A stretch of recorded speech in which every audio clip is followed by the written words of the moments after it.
Som. Boa noite. Eu fiquei muito feliz em poder estar aqui com vocês essa noite. Eu confesso que a emoção que eu tenho hoje é mais ou menos como quando a gente ganha um presente e não consegue esquecer. Eu há muito tempo queria estar aqui, infelizmente não pude, em razão da agenda, mas estar aqui essa noite é um motivo muito especial para mim poder conhecer vocês. Eu espero que no final dessa noite você entenda um pouquinho melhor, um pouquinho mais sobre o reino de Deus e o amor de Jesus. Sou eu o resultado aqui? Sim. Muito? Eu vou me acertar aqui. Alô, som. Som. Ficou melhor assim? Muito bem. O que falar para vocês? Eu, já há algum tempo, será que sou eu que estou fazendo esse...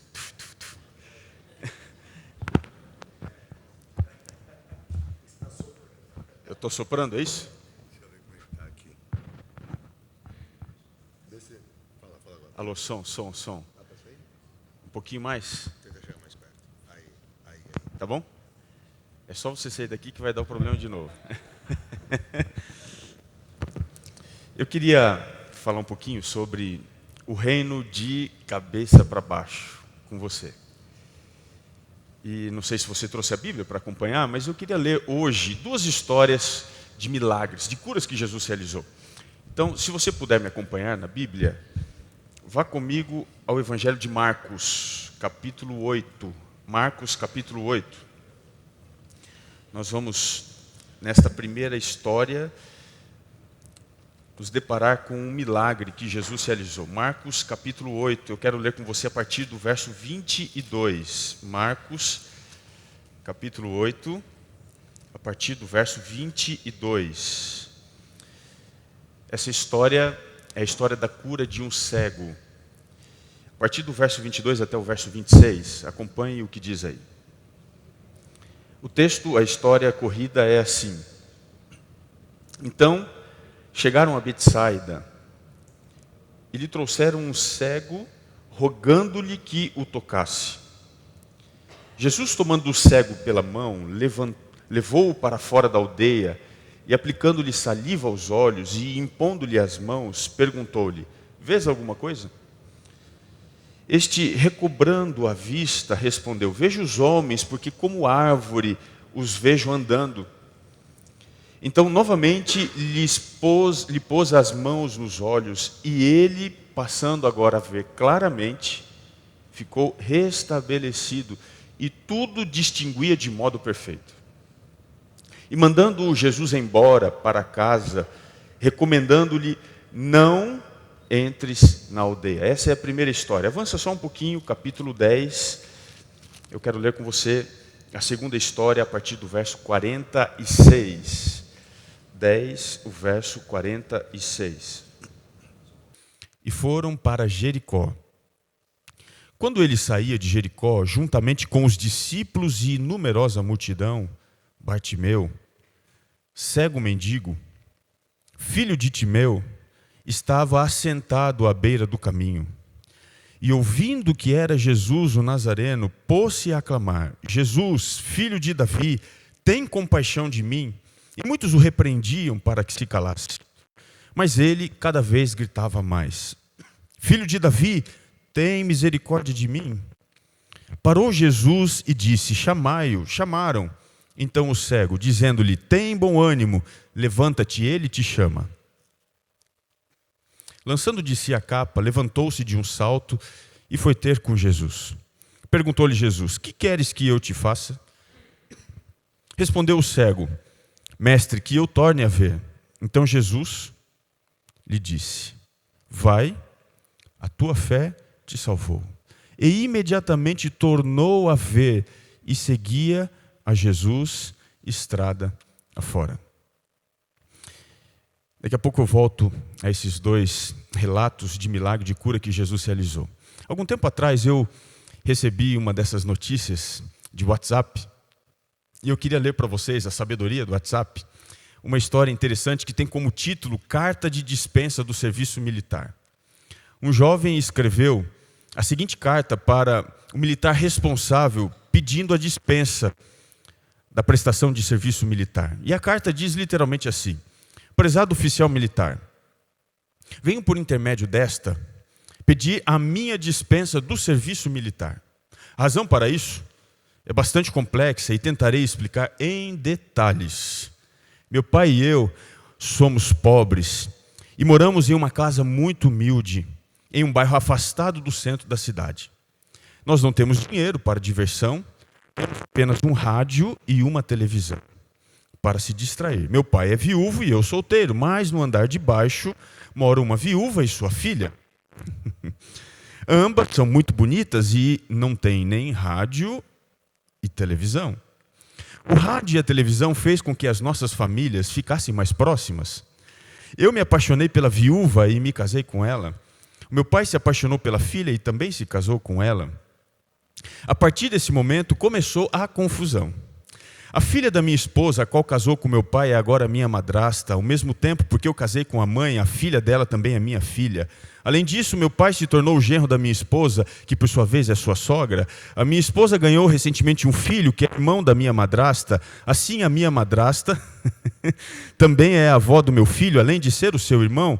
A jovem esposa de meu pai é minha mãe, minha madrasta, e o seu filho ficou sendo o seu irmão. O meu irmão, meu filho é então o tio do meu neto, porque o meu filho é o irmão da minha filha. Eu, como marido da sua avó, sou seu avô, portanto sou o avô de meu irmão. Mas como o avô do meu irmão também é meu avô, conclui-se que eu sou o avô de mim mesmo. Portanto, senhor oficial, eu peço dispensa do serviço militar, baseado no fato de que a lei não permite que avô, pai e filho sirvam ao mesmo tempo. Se o senhor tiver qualquer dúvida, releia o texto várias vezes ou tente desenhar um gráfico para constatar que o meu argumento realmente é verdadeiro e correto. Assinado, avô, pai e filho. Você conseguiu entender essa história? Essa história, ela vai nos ajudar a entender um pouquinho o pano de fundo dos dois relatos de milagre que nós acabamos de ler. Essa história trata de uma crise de identidade. E para você entender essas duas histórias, eu preciso aqui abrir um pouquinho o contexto histórico e relembrar você de algumas coisas. O Evangelho de Marcos foi escrito por João Marcos. Ele fazia parte da alta sociedade de Jerusalém. A sua mãe, a sua família tinham posses, tinham muito dinheiro. O seu primo Barnabé se tornou uma pessoa muito influente no cristianismo primitivo.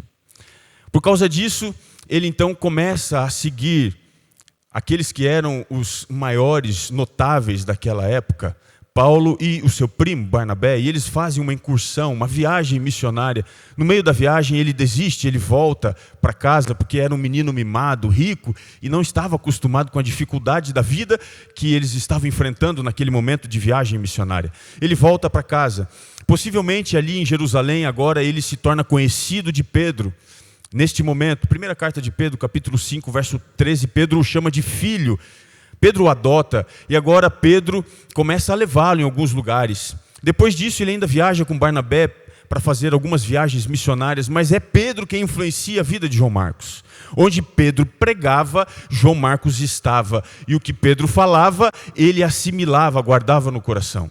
Assim, depois de algum tempo, ele decide fazer o primeiro registro da vida de Cristo de maneira segmentada, desde o seu nascimento até quando ele começa a sofrer os primeiros atos de martírio lá na cidade de Jerusalém.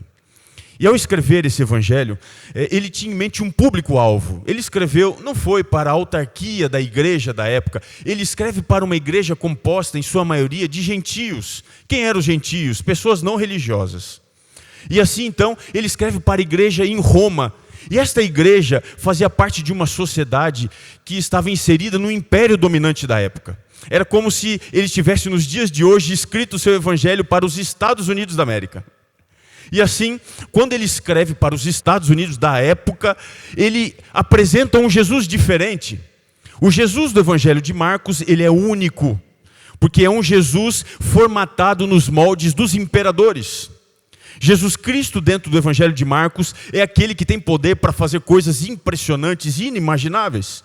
E dentro do quadro do Evangelho de Marcos, pelo menos do capítulo 1 até o capítulo 8, Jesus é aquele que não para, ele vai de um lado para outro, ele faz maravilhas, e o texto, quando sai de uma história para outra, diz, e dali ele foi para lá e fez algo impressionante, imediatamente ele vai para outra região, faz outro milagre, sai dali, faz outra coisa impressionante, e assim a história é recheada de drama, de ação, porque na cabeça de Marcos, ele estava apresentando um Messias imperador, o verdadeiro imperador. Do capítulo 8 em diante, Marcos muda a tônica do seu evangelho. Jesus já não é mais o imperador. Jesus agora assimila uma outra identidade. Ele é o servo sofredor do livro do profeta Isaías. E Jesus agora do capítulo 8, o verso 27, até o capítulo 11, é apresentado por Marcos como sendo aquele que diz assim, olha, eu estou indo a Jerusalém, eu vou sofrer, eu vou ser perseguido, eu vou ser preso, maltratado, e depois finalmente eu vou morrer, mas eu vou ressuscitar.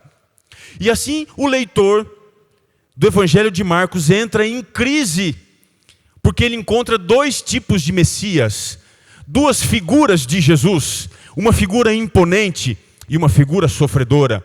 Um comparado aos imperadores, o outro comparado a um escravo. São duas identidades que entram em conflito. Um grande pregador chamado Joseph Parker, do século passado, ele subiu para pregar, e quando ele estava aqui se preparando para abrir a Bíblia e dar a introdução na sua mensagem, um papel foi jogado da galeria da igreja e caiu bem aqui onde ele estava. Ele pegou o papel e abriu. O papel tinha apenas uma única palavra: imbecil. Quando ele pegou o papel, ele leu, releu, parou um pouco e ele disse o seguinte: meus queridos amigos, durante muito tempo eu tenho recebido cartas anônimas, um texto sem assinatura. Pela primeira vez na vida, eu recebi uma assinatura sem um texto. O mundo em que nós vivemos reflete exatamente o contexto dos dias de Marcos. A grande crise para a sociedade pós-moderna, contemporânea, que nós fazemos parte, é a crise de identidade. As pessoas já não sabem mais o que são, elas não sabem mais qual é o seu papel, qual é o seu protagonismo dentro da sociedade. Esses dias andando por aí, liguei na CBN e ouvi aquele comentarista chamado Sardenberg, da CBN, falando com uma especialista em mídias sociais, e eles comentavam em particular sobre uma mídia chamada LinkedIn. E nessa mídia, eles explicando algumas mudanças que haviam acontecido ali, ela disse o seguinte, que havia naquela mídia 49 diferentes características e identificações de gênero. Ou seja, naquela mídia não havia mais homem e mulher. Havia ali 49 possibilidades diferentes para você se identificar. O mundo que nós vivemos é esse mundo. As pessoas já não sabem mais o que são, não sabem mais o que fazer. As pessoas têm crise de identidade. Essa é a crise que estava por detrás do leitor do Evangelho de Marcos. E para você entender como que nós podemos resolver essa questão, nós precisamos agora fazer uma pequena viagem e entender o que é que Marcos decide fazer. Marcos, ao construir a imagem, a identidade do Messias sofredor, ele coloca esse conflito dentro de um panorama, de um esquadro, que é chamado no seu evangelho de o caminho. Vamos ler para você entender um pouco melhor o que Marcos tinha em mente, e para isso eu vou precisar da sua ajuda. Capítulo 8, o verso 27. Vamos acompanhar para a gente ver qual que é o tema dessa segunda parte da identidade do Messias sofredor, que era um ruído para os leitores primitivos deste evangelho. O verso 27 do capítulo 8 diz assim: então Jesus e os seus discípulos partiram para as aldeias de Cesareia de Filipe. E diz o texto: e no caminho perguntou-lhes: quem dizem os homens que sou eu? Capítulo 9, o verso 33. Capítulo 9, o verso 33. Tendo eles partido para Cafarnaum, estando ele em casa, interrogou os discípulos: de que é que discorríeis pelo caminho? Verso 34. Mas eles guardaram silêncio, porque pelo caminho haviam discutido entre si sobre quem era o maior. Capítulo 10, verso 17. E pondo-se Jesus a caminho, correu um homem ao seu encontro e, ajoelhando-se, perguntou-lhe: bom mestre, que farei para herdar a vida eterna? Verso 32 agora. Estavam de caminho, subindo para Jerusalém, e Jesus ia adiante dos seus discípulos. Estes se admiravam e o seguiam tomados de apreensões, e Jesus, tornando a levar à parte os 12, passou a revelar-lhes as coisas que lhe deviam sobrevir, dizendo, verso 46, foram para Jericó. Quando ele saía de Jericó, juntamente com os discípulos e numerosa multidão, Bartimeu, cego, mendigo, filho de Timeu, estava sentado à beira do caminho. E finalmente o verso 52. Então Jesus lhe disse: vai, a tua fé te salvou. E imediatamente tornou a ver e seguia a Jesus estrada afora. Responda para mim, qual é a palavra que você notou se repetir em todos esses versos que nós lemos? Caminho, caminho, caminho. Porque quando Marcos vai apresentar um Messias sofredor, não um imperador, mas um sofredor, um escravo, um servo, ele coloca Jesus agora não andando de um lado para outro, sem ter um destino certo. Ele coloca Jesus indo para uma região, indo para um lugar, saindo de um lugar e indo para outro. E nesse trajeto, algumas coisas vão se desenrolando, vão acontecendo. Quando você vai para o capítulo 11, o verso 1, você percebe que Jesus chega no seu destino. Ele chega em Jerusalém. A pergunta que fica é, de onde Jesus saiu? Para onde ele foi? E a resposta, ele saiu da região da Galileia e foi para a região da Judéia, na cidade de Jerusalém.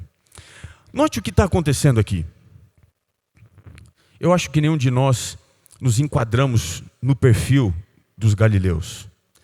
Mas a região da Galileia era uma região de pessoas esquecidas, menos favorecidas, ou até mais desfavorecidas. Naquela região não havia potencial econômico, naquela região não havia condições culturais, educacionais. As pessoas mais rústicas, mais rudes, vinham da Galileia.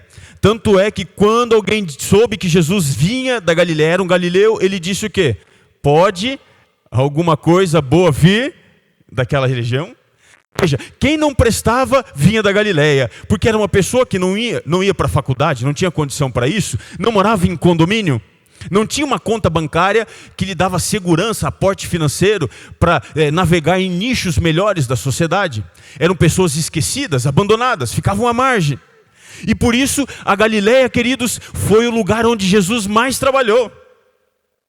Quando você pega Jesus como Messias, como aquele imperador, ele está trabalhando na região da Galileia, ele está fazendo milagres, ele está fazendo curas, ele está fazendo coisas impressionantes. E ele faz isso para os menos favorecidos. É por isso que quando você vai no Evangelho de Mateus, no capítulo 4, você percebe que Jesus foi para a região da escuridão, das trevas, que é a região da Galileia, e ele pregou ali. Dizem os historiadores da vida de Cristo que ele gastou 80% do seu ministério ali. Mas quando chega a hora de sofrer, Jesus sai da Galileia e ele vai para a Judéia, ele vai para Jerusalém. E o curioso que nós acabamos de ler no começo, ou melhor dizendo, é que Marcos coloca o início da viagem e o final da viagem amparados na moldura de 2 milagres que Jesus fez. Jesus faz um milagre e sai da Galileia, faz outro milagre e chega na Judéia. Quais foram os milagres que nós lemos? A cura de 2 cegos. Não foi à toa ele tinha algo por detrás para ensinar para você e para mim. Ao sair da Galileia, Jesus havia feito uma cura em uma cidade interessante. O nome dela, Betsaida. Talvez você não saiba, mas a palavra Betsaida significa casa de pesca. Vou perguntar, o que é que você encontra numa casa de pesca? Que tipo de gente? Pescadores. E eu pergunto para você, quem eram pescadores? Ou quem eram os pescadores aqui que estão por detrás dessa história? Quem eram os pescadores? Os discípulos de Jesus. Curiosamente, Betsaida era a cidade de pelo menos 3 discípulos de Cristo. E os pescadores eram pessoas rústicas que não tinham dado certo na sociedade. Eles não tinham sido privilegiados com a formação educacional e coisas semelhantes. Eram pessoas grotescas, que inclusive a palavra usada para descrever esse tipo de gente na língua grega é a palavra idiota. Alguém que não tem uma formação educacional, que não foi para a faculdade. Essa é a palavra para se referir a alguém nesse sentido. Eram idiotas no sentido de que eles não tinham formação, eles não tinham ido para a faculdade, mal sabiam falar o aramaico. E o grego arrastavam de vez em quando, tanto é que o grego da Bíblia é muito sofrível. E assim então, Jesus faz um milagre em Betsaida. E olha que interessante, o milagre que Jesus faz em Betsaida expõe uma fraqueza de Cristo. Jesus toca nos olhos do cego e ele pergunta, você está vendo? Ele diz assim, olha, eu estou vendo aqui, parece que homens que estão andando como se fossem árvores. Tem alguém aqui que é míope? Tem alguém aqui que tem estigmatismo, alguma doença da vista?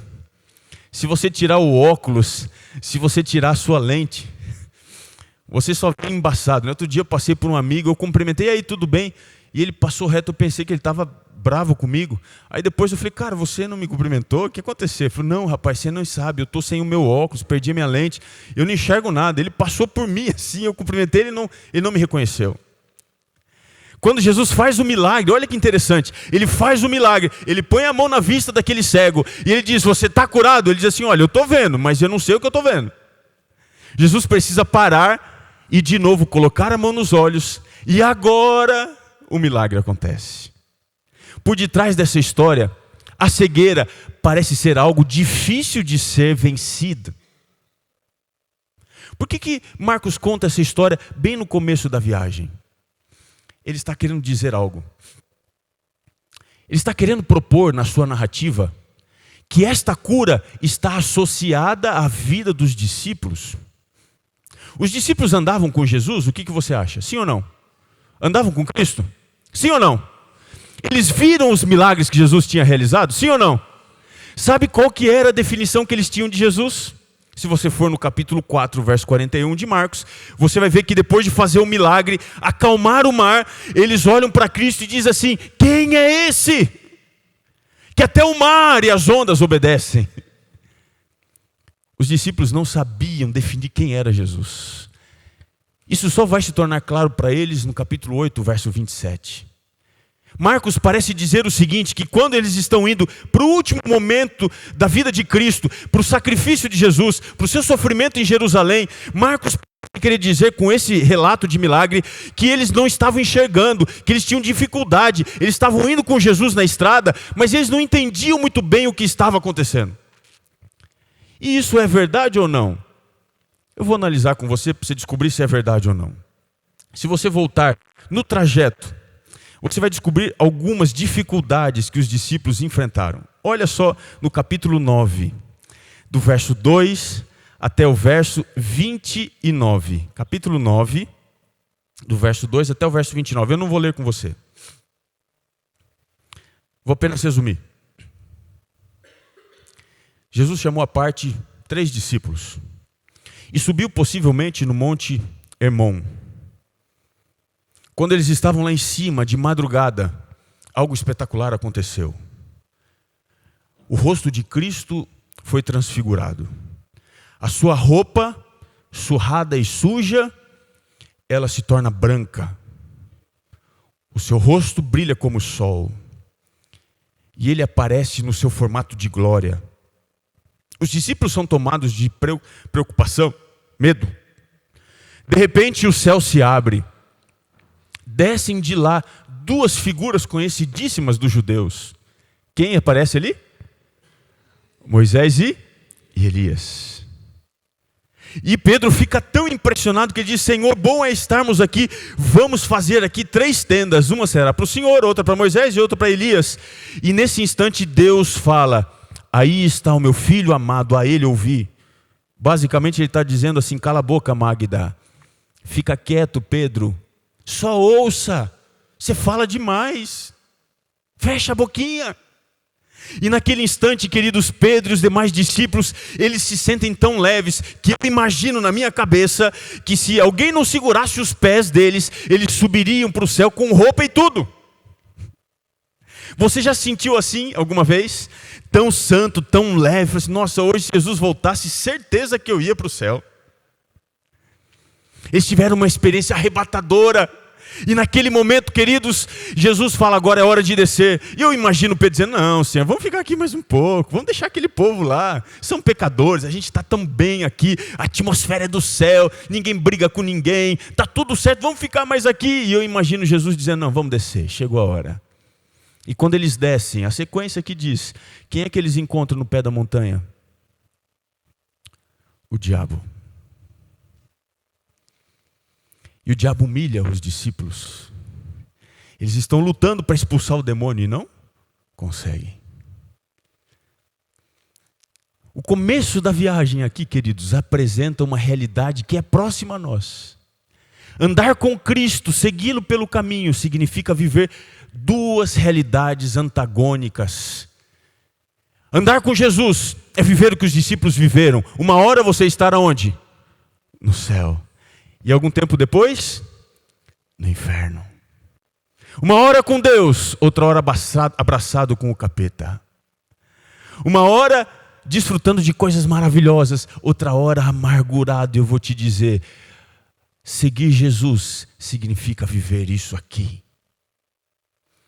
Você vai ter momentos maravilhosos e marcantes, mas vai ter hora que você vai se sentir tão destruído, incapaz, impotente, porque a vida espiritual é uma gangorra. Uma hora você está em cima, outra hora você está embaixo. Altos e baixos, céu e inferno. Se você continuar lendo aqui, há uma outra tensão entre os discípulos. A partir do verso 33 do capítulo 9, eles começam a discutir, sabe o quê? Quem é maior aqui de nós? Quem prega melhor? Quem tem mais dinheiro? Quem aqui consegue fazer melhor as coisas que Jesus pede? E assim eles começam a tentar saber quem tinha melhores dons, melhores qualificações. E eu pergunto a você, esse tipo de disputa ainda acontece com aqueles que seguem a Jesus? Sim ou não? Sim. Queridos, esse reino que Jesus propôs parece ser um reino vivido às avessas. De ponta cabeça. E como é terrível a gente perceber que dentro, até mesmo daqueles que se chamam cristãos, há divisão. Há pessoas que não toleram as outras porque se acham melhores do que elas. Há pessoas que identificam a qualidade de alguém pelo tipo de roupa que ela usa. Acha que alguém é melhor do que outra pela forma como ela fala. A maneira como ela se apresenta. E alguns dizem assim, olha, eu gosto da igreja, mas tem um irmão lá que misericórdia. Aquele tenho certeza que o diabo carrega ele no braço. Divisão, intolerância, preconceito, rótulo. São realidades presentes entre aqueles que seguem Jesus. Estrada, fora. Jesus sabia. Ele chega perto e disse, o que vocês estavam falando aí? Jesus traz uma criança. Vocês querem saber quem é o maior? Pois você tem que se tornar como uma criança. Eu não sei quanto tempo você anda com Cristo. Pode ser há muito tempo, pouco tempo. Mas uma coisa é certa. Mais cedo ou mais tarde, você vai se decepcionar. Não sou profeta e nem mensageiro do caos. Mais cedo ou mais tarde, você vai se decepcionar com seus companheiros de viagem. Você entendeu? Entendeu mesmo? Quando você chegar nessa situação que você pensar, eu vou embora, vou abandonar essa cambada de hipócrita, lembre-se do que Jesus falou. Seja como uma criança. Essa semana aconteceu um negócio fantástico comigo. Eu estava andando com minha esposa e meu filho atrás. De repente ele chegou para mim e disse assim: pai, estou tão feliz. Ele tem 2 aninhos. Estou tão feliz. Eu falei assim: por que, filho? Você está feliz? Ele disse assim: porque você não está bravo. Aí eu olhei para ele e falei assim: mas filho, o papai é bravo? Ele: papai é bravo. Eu falei: mas você tem certeza que o papai é bravo? Ele disse assim: é. Eu falei: filho, mas se o papai é bravo, você ama o papai? Ele disse assim: eu amo. Eu falei: filho, mas se o papai briga com você, ele te corrige, você não ama mais o papai? Ele olhou para mim e disse assim: eu amo o papai, vou amar você sim. Sabe o que as crianças têm, queridos? Facilidade de perdoar. É ou não é? Às vezes eu brigo com meu filho, eu penso assim: ele nunca mais vai falar comigo. Às vezes eu coloco ele na cadeirinha lá do castigo lá em casa e falo assim: você não sai daí enquanto você não pedir perdão. Ele está bravo e tal, e daqui a pouco eu passo por ele e ele está sorrindo para mim. Eu penso assim: como é que pode? É tão rápido assim para mudar a situação? Queridos, era isso que Jesus estava dizendo. Você quer ser o maior? Seja o menor, seja como uma criança. Não seja intolerante, não seja você o preconceituoso, não seja você a viver com um bico desse tamanho, não seja você a pessoa amargurada. Perdoe, aceite. É fácil? Não. A história vai se desenrolando com vários detalhes, até que finalmente ela chega no capítulo 10, o verso 46. A cidade de Jericó, ela fica aproximadamente 27 a 30 quilômetros da cidade de Jerusalém. É a última cidade quem está descendo, é a última. Depois dali, você já chega nas cercanias, Betânia e outras cidades que ficam aí a 2, 3 quilômetros da cidade de Jerusalém. Antes de Jesus chegar em Jerusalém, ele se depara com o cego que está à beira do caminho. E aí, Jesus está passando, o cego está sentado, ele ouve que é Jesus, e ele começa a gritar: Jesus, filho de Davi, tem o que mesmo? Tem compaixão de mim. E diz o texto que a multidão que seguia Jesus estrada fora fazia o que mesmo? Pedia para que ele se calasse. Antes de perguntar quem era a multidão, deixa eu te dizer uma coisa. Em todo o trajeto de 8:27 até 11, o verso 1, só tem uma ocasião que os inimigos de Cristo estão entre os seguidores de Jesus. Só uma ocasião. Na disputa ali que os fariseus propõem a Jesus. Só uma. Nas demais estão apenas os discípulos. Só crente. Agora eu quero perguntar para você. Quem era a multidão? A multidão era formada por crentes. E agora vem a outra pergunta. O que é que os crentes da história estavam fazendo com aquele miserável que estava à beira do caminho? O que eles estavam fazendo? Psst, cala a boca! Não atrapalha! Não atrapalha o culto! É tipo aquele irmãozinho que vai na igreja, é o crente 6 horas. Conhece o crente 6 horas? Ele vai para a igreja e diz assim: irmão, 6 horas por mim que não está fácil. E ele começa a reclamar: irmão, 6 horas por mim, olha, tem problema lá na minha casa. E alguém, quando vê esse irmão, fala: ih, lá vem um crente 6 horas. É tudo 6 horas. Ele não ora, parece que ele não ora. E aí alguém chega para esse irmão e diz: irmão, vamos fazer o seguinte, vamos combinar, não ora mais não, não pede mais não lá, não incomoda. Perceba que desde aqueles dias até hoje, a tendência da multidão é calar os fracos, os miseráveis. É não aceitar aqueles que são diferentes para pior. Queridos, a multidão pedia: fica quieto, cala a boca. Mas ele fazia o quê? Ele gritava mais: Jesus, filho de Davi, tem compaixão de mim. E a multidão aumentava o coro e dizia assim: cala a boca!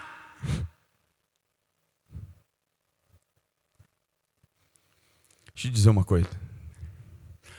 Se você seguir a Jesus por causa das pessoas, elas vão sufocar você.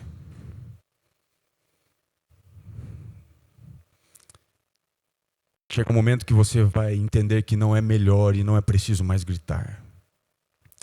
Você vai se silenciar. Se você seguir Jesus, porque você acha que é legal, porque é moda, porque é interessante, os problemas da estrada vão destruir a sua fé.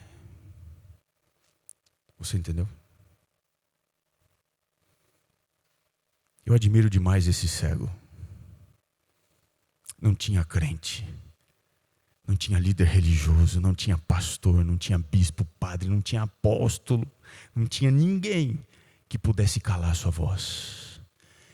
E a notícia boa é que quando um miserável clama, Jesus ouve. No meio da multidão, sem microfone, ele gritou.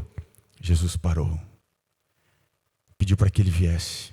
E aqui tem uma ótica interessante no final da história. Ele lança de si a capa, verso 50, e chega na presença de Cristo. Jesus olha para ele e diz assim: o que você quer que eu faça? Você nota a ironia aqui? Você consegue notar? Vamos fazer um exercício. Você está dirigindo e para no fluxo do trânsito quando o semáforo fecha. E alguém vem à sua janela, está mal vestido. Você olha para ele. O que essa pessoa quer? Dinheiro. É difícil? Um pai que tem um filho bebê e o filho chora. Por que a criança chora? Não tem muitos motivos. Alguns. Primeiro, pode ser que ele esteja com fome e ele quer mamar, não sabe pedir, então o que ele faz? Ele chora. Pode ser que depois que ele mamou, ele fique com cólica. E aí, porque ele está com cólica, você tem que pegar ele ali, com a barriguinha para baixo, chacoalhar um pouquinho e tal, e aí a cólica passa. Simples. Se não for isso, pode ser que a fralda esteja suja. E se não for isso, pode ser que ele esteja irritado, cansado com alguma coisa que está estressando ele. É muito simples você entender por que uma criança chora. O duro é você aguentar, né? Agora, queridos, esse texto é carregado de ironia, porque Jesus para diante deste cego, ele olha para ele e diz assim: filho, o que você quer que eu faça? Queridos, não precisa ser Deus para descobrir que ele precisava enxergar. Mas por que é que Jesus pergunta? E aqui está o detalhe. Por detrás da pergunta tem uma realidade colocada. Sabe o que Jesus estava querendo dizer para aquele cego?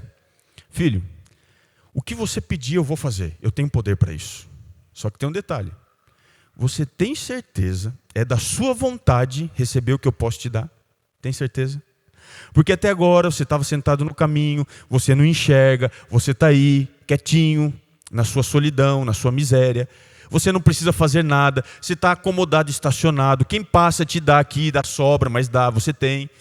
Agora é o seguinte, você tem certeza que você quer ser curado, abrir os seus olhos, mudar de vida, abandonar a vida de mendigo, não ficar parado, me seguir estrada fora, aturar essa cambada que está ao meu redor, sem se machucar, sem você se importar e ir comigo para o meu destino final. É isso que está por detrás da pergunta de Jesus. Você tem certeza que você quer um milagre? Você vai aturar todo o contexto do milagre. Você está preparado para isso?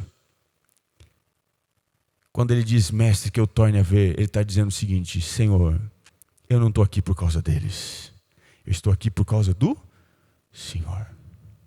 Sabe o que é bonito nessa história? O verso 52. Imediatamente tornou a ver. E o verso conclui-se com a seguinte afirmação: e seguia Jesus, estrada afora. Deixa eu fazer uma pergunta. Quem segue Jesus, não o imperador, mas o servo sofredor, o segue até Jerusalém. O que Jesus ia passar em Jerusalém? Sofrimento, tortura e morte. Eu pergunto, quem segue Jesus estrada fora, tem que estar preparado para quê? Sofrimento, tortura e até mesmo a morte. Jesus disse: quem quiser vir após mim, a si mesmo se negue. Tome a sua cruz e segue-me. Eu estou no lugar de Jesus aqui, não que ele não esteja, mas eu quero fazer a pergunta para você. Jesus, ele está caminhando, mas agora ele para. E ele olha para você e faz uma pergunta: o que você quer que eu te faça? Você quer ver? Sim? Quem quer ver? Quem quer forças para ver?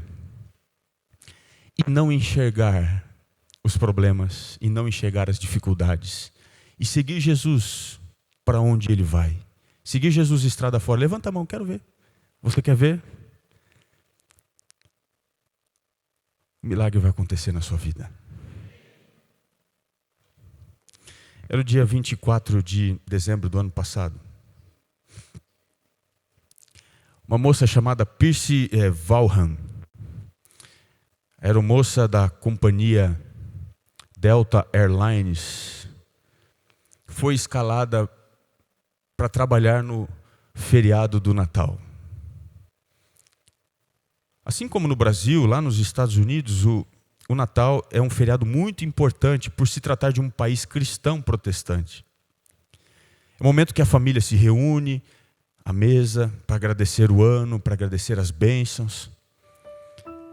E ela ficou com o coração destruído, porque ela chegou para a família e disse assim: olha, eu não vou poder passar o Natal com vocês, eu vou trabalhar. No dia 24, ela chegou no aeroporto. Ela teria 6 voos durante todo o feriado. Se preparou, foi receber os passageiros na entrada do avião. E de repente, quando ela olha no meio da fila, ela tomou uma surpresa, assim, um espanto. Ela olhou e percebeu que ali estava o seu pai. E ele estava com um sorrisão. Quando ele chegou, ele deu um abraço, deu um beijo e disse assim: filha, você não poderia estar conosco, então eu decidi vir. Eu vou estar sentadinho ali no canto. Quando você tiver uma oportunidade, vai lá, que eu quero ficar com você. Deu um abraço, se despediu e foi sentar. Sempre que ela tinha um tempinho, ela ficava perto do pai. Eles conversavam. E assim o feriado não foi tão duro. Mas o primeiro voo estava para terminar e quando eles pousaram, o pai se despediu da filha e foi embora. E quando a filha estava no segundo voo ali para receber os passageiros, ela olha na multidão, quem é que estava lá? O pai estava lá de novo. O pai veio, deu um abraço na filha e disse assim: filha, eu estou aqui de novo por você. Quando você tiver um tempinho, vai lá. Eu vou estar lá. E assim foi no segundo voo, assim foi no terceiro voo, assim foi no quarto voo, assim foi no quinto voo e no sexto voo. Toda vez que ela chegava para receber as pessoas, quem é que estava no meio da multidão? O pai. Ele pegou a rota de trabalho da filha, comprou todos os voos em que ela estaria e ele passou o dia inteiro seguindo a sua filha no alto. Até que no final do sexto voo, quando o avião aterrissou, o pai colocou a mão no ombro da filha e disse: filha, agora sim, a gente está pronto para ir embora para casa. Eu vou te levar. Quando eu vi essa história, eu entendi. Nessa história, uma parábola da nossa história. A gente está em velocidade de cruzeiro, com tantas coisas acontecendo na nossa vida, e às vezes a gente tem a impressão de que está sozinho na estrada, que Deus não se importa conosco, que Jesus nos abandonou. Mas sempre que você estiver vivendo essa realidade, pare um pouquinho e se dobre em joelhos, e você vai descobrir que o seu pai está ali. Ele abraça você. Mas vai chegar um momento que Ele vai colocar a mão nos seus ombros e dizer: filho, agora chegou a hora da gente ir de volta para casa. Eu quero perguntar: você quer viver neste mundo onde as coisas estão acima das pessoas, ou você quer viver no reino de Deus, onde as pessoas sempre são mais valorizadas do que as coisas? Um reino que, de acordo com a ótica deste mundo, está de cabeça para baixo. Eu queria que você ouvisse uma música agora. Depois que você ouvir essa música, se você tiver um desejo profundo no seu coração de ir embora daqui com a bênção da presença, a bênção de Deus na sua vida, eu queria convidar você para ficar em pé onde você está. Eu vou fazer uma oração para abençoar sua vida, para abençoar sua semana, para que você, ao sair daqui, tenha certeza de que você não anda sozinho em meio às dificuldades e problemas que você enfrenta. Mas Deus, Jesus e o Espírito Santo andam contigo. Se você quer continuar seguindo Jesus de estrada fora, mas talvez você esteja enfrentando experiências de altos e baixos, contratempos, e você quer sair daqui com a bênção de Jesus, você precisa de uma oração, quem sabe especial, por você e pela sua família. Quero convidar você a dar um passinho aqui para perto do palco. Você consegue chegar aqui mais perto? Vem aqui. É um pequeno passo para uma grande viagem, que é andar com Cristo, viver para Ele. Lembre-se, Ele está aqui. Ele quer mudar a história da sua vida, da sua família, quer mudar os seus horizontes. Ele quer te fazer entender, talvez coisas que hoje você não entenda, porque não é capaz de ver. Ele tem poder para abrir os seus olhos. Não se esqueça. Senhor, aqui nós estamos como aqueles cegos, enfrentando o problema do pecado, da tristeza, do vazio, do significado, muitas vezes da miséria,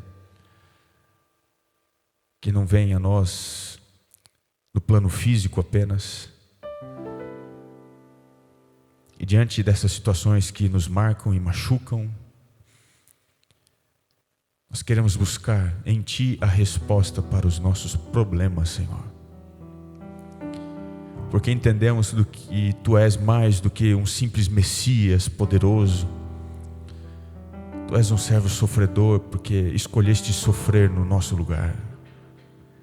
Foi na cruz que o Senhor, com o Teu sangue, assinou a nossa carta de alforria, de libertação.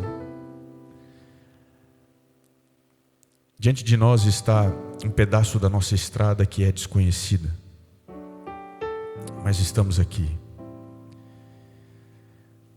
com a mão da fé, nos apropriando do Seu poder, para nunca pensar em desanimar. Segura em nossa mão, Pai. Toca nos nossos olhos, nosso coração, e nos dá a alegria e a paz de viver contigo. São as bênçãos que nós te pedimos, em nome de Jesus. Amém. Deus abençoe você.